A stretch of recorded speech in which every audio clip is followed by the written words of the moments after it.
Shalom. I'm Eddie Chumney of Hebraic Heritage Ministries, and we welcome you to this week's Focus Israel Report. In this week's report, we're going to be sharing with you regarding spiritual insights into the Feast of Tabernacles, which is called in Hebrew Sukkot. As this is the season of the year when Jews in Israel and around the world, along with Christians who practice the Hebraic roots of Christianity, which can be understood as first century Christianity, will be celebrating the Feast of Tabernacles. In Leviticus, in chapter 23, verse 34, it is written, "Speak unto the children of Israel, saying, the 15th day of the 7th month, that is in the biblical calendar, shall be the Feast of Tabernacles for 7 days unto the Lord." And then in verse 42, "You shall dwell in booths 7 days. All that are Israelites born shall dwell in booths." So the Feast of Tabernacles is celebrated in the 7th month of the biblical calendar from the 15th through the 21st day of the month. In celebrating the Feast of Tabernacles, it is written in Leviticus chapter 23, verse 39, "You shall keep a feast unto the Lord 7 days. On the first day shall be a Sabbath. On the 8th day shall be a Sabbath." The word Sabbath is the Strong's number 7677, and it's the Hebrew word Shabbaton. A Shabbaton is a designated Sabbath day that is separate and distinct from the normal weekly Sabbath. Interestingly, in Leviticus chapter 23, verse 39, while the God of Israel commands for the Feast of Tabernacles to be a 7-day celebration, he then goes on to refer to the 8th day. In other words, it seems like the God of Israel added an extra specific designated day that is attached to the 7 days of the Feast of Tabernacles. In doing so, that 8th day, the day after the 7-day celebration of the Feast of Tabernacles, is specified to be a high Sabbath. Therefore, the first day of the 7-day celebration of the Feast of Tabernacles is a high Sabbath, and then the day following the 7 days of the Feast of Tabernacles, which the Bible calls the 8th day, then is a high Sabbath as well. The Hebrew word for tabernacles, or booths, is sukkah. A sukkah is a temporary dwelling place, and it's associated with the tabernacle, a booth, a tent, or a pavilion. Tabernacles is remembrance of the children of Israel and their journeys in the wilderness after they were redeemed out of Egypt. The children of Israel spent 40 years in the wilderness. In doing so, they dwelt in tents, or booths, or in Hebrew, a sukkah. In Leviticus chapter 23, verse 34, there's a commandment to keep the Feast of Tabernacles in the 7th month for 7 days. And then in verse 43, it is written, "That your generations may know that I made the children of Israel to dwell in booths, or tents, when I brought them out of the land of Egypt. I am the Lord your God." So in one way, the Feast of Tabernacles is a remembrance of the historical Egyptian exodus, in that when they spent 40 years in the wilderness, they dwelt in tents. Spiritually, our physical bodies living in this life is associated with a temporary dwelling place, or a tabernacle, or a sukkah. In 2 Peter chapter 1, verses 13 and 14, Peter writes, "Yes, I think that as long as I am in this tabernacle, that is living in his earthly physical body, knowing that shortly I must put off this my tabernacle," meaning someday he's going to die, "even as our Lord Yeshua HaMashiach has shown me." Then in 2 Corinthians chapter 5, verse 1, it is written, "For we know that if our earthly house of this tabernacle were dissolved," that is, after we spend time in the earth living in a physical body, we will someday die, "we have a building of God, a house not made with hands, eternal in the heavens."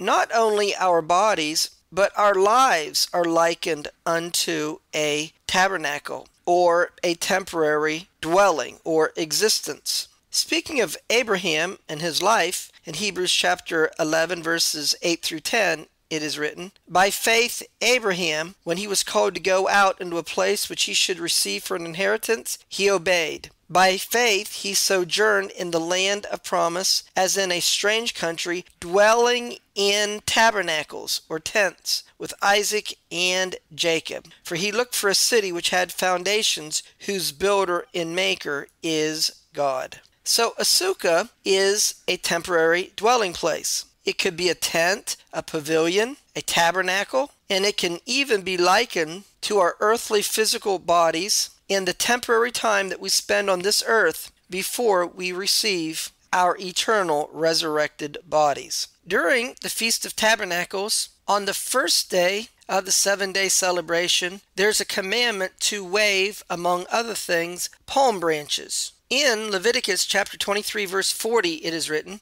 "And you shall take on the first day the boughs of goodly trees, branches of palm trees, and the boughs of thick trees and willows of the brook. And you shall rejoice before the Lord your God 7 days." These 4 things are often called the 4 species. Spiritually, the rabbis interpret the 4 species as representing 4 types of people who endeavor to serve the God of Israel and follow after his ways. Thematically, the Feast of Tabernacles is known as the season of our joy. This comes from Deuteronomy chapter 16, verses 13 through 15, where there the commandment is given in Deuteronomy chapter 16, verse 13, to keep the Feast of Tabernacles for 7 days. And then it says in verse 14, "You shall rejoice in your feast." And then in verse 15, "You shall surely rejoice." Because of the emphasis in celebrating this festival, that you rejoice, it became known as the season of our joy.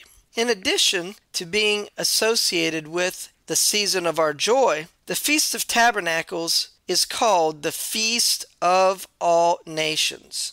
This is because during the 7 days of the Feast of Tabernacles, instruction was given in Numbers chapter 29, beginning in verse 12 through verse 32, that during the 7 days of the Feast of Tabernacles, there were a total of 70 bullocks which were offered. In the first day, Numbers chapter 29, verse 13, there are 13 bullocks. The second day, 12 bullocks. The third day, 11 bullocks. The fourth day, 10 bullocks. The fifth day, 9 bullocks. The sixth day, 8 bullocks. The seventh day, 7 bullocks. So if we add the total, 13 plus 12 plus 11 plus 10 plus 9 plus 8 plus 7, we get a total of 70 bullocks which were offered. These 70 bullocks are seen as being associated with the nations of the world. In Deuteronomy chapter 32 verse 8 it is written, "When the Most High divided to the nations their inheritance, when he separated the sons of Adam, he set the bounds of the people according to the number of the children of Israel." So the nations of the world are linked with the number of the children of Israel. And then the number of the children of Israel is seen as being associated with the number within Jacob's family who went to Egypt, as we're told in Exodus chapter 1 verse 5. And all the souls that came out of the loins of Jacob were 70 souls.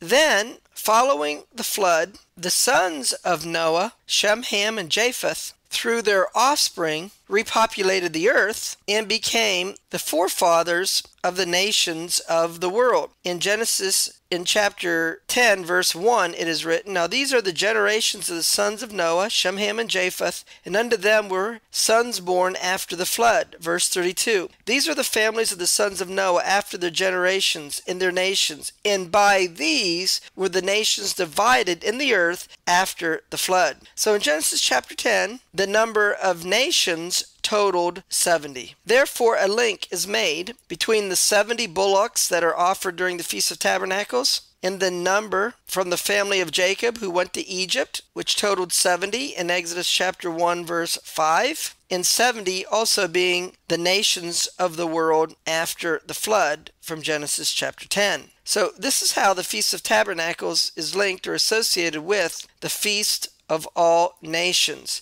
Then we see during the Messianic era, after Yeshua returns at his second coming and sets his feet down on the Mount of Olives, Zechariah chapter 14, verse 4. When he's made king over all the earth, Zechariah chapter 14, verse 9. We see that in Zechariah chapter 14, verses 16 and 17, that all nations will be required to come to Jerusalem to worship Yeshua during the Feast of Tabernacles. In Zechariah chapter 14, verse 16, it is written, "And it will come to pass that everyone that is left of all the nations which came against Jerusalem shall go up from year to year to worship the King, the Lord of hosts, and to keep the Feast of Tabernacles." Finally, we're to share with you how we can derive that Yeshua was born during the Feast of Tabernacles. We can see this by examining the following. In Luke, in chapter 1, verse 5, we see that an Aaronic priest named Zacharias,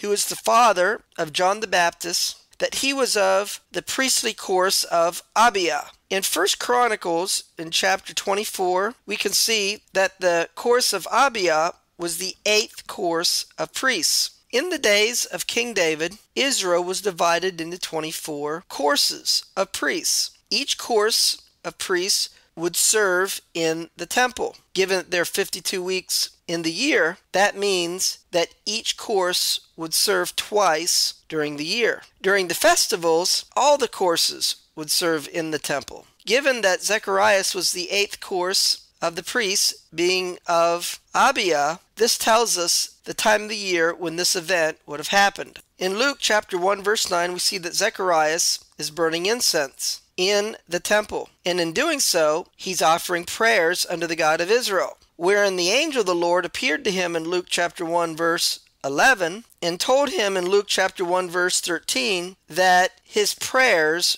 were heard. And in doing so, he was going to have a son who was to be named John, or Yochanan. This was referring to John the Baptist, whose ministry was in the spirit and the power of Elijah, Luke chapter 1, verse 17. Given that we have the spring festivals of Passover and Pentecost, or Shavuot, Zacharias would be ministering in the 10th week of the year. Allowing for the laws of separation found in Leviticus chapter 15, verse 19 and verses 24 and 25, after we're told that he went back to his house, Luke chapter 1, verse 23, and then if we go forward 9 months, this will put the birth of John the Baptist, or Yochanan the Immerser, around the first month of the year in the middle of the month, which would be Passover season. John the Baptist is 6 months older than Yeshua, as we can see in Luke chapter 1, verse 26. Therefore, Yeshua would have been born 6 months after John the Baptist, which would be in the 7th month of the year, in the middle of the month, or during the Feast of Tabernacles. We see the themes of the Feast of Tabernacles associated with Yeshua's birth. As we're told in the announcement of his birth in Luke chapter 2, verse 10, the angel said, "I bring you good tidings of great joy, which will be to all people." 2 of the themes of the Feast of Tabernacles, as it's called the season of our joy and the feast of all nations. And then we're told in Luke chapter 2, verse 12, that Yeshua was wrapped in swaddling clothes, lying in a manger. The Greek word translated as manger, taking it back to the Hebrew, would be a sukkah. So from these things, we can see that Yeshua was born during the Feast of Tabernacles. Well, that's going to conclude this week's report, where we shared with you spiritual insights regarding the Feast of Tabernacles, as well as seeing that Yeshua was born during the Feast of Tabernacles. Until we do it again, Shalom in Yeshua the Messiah. Amen.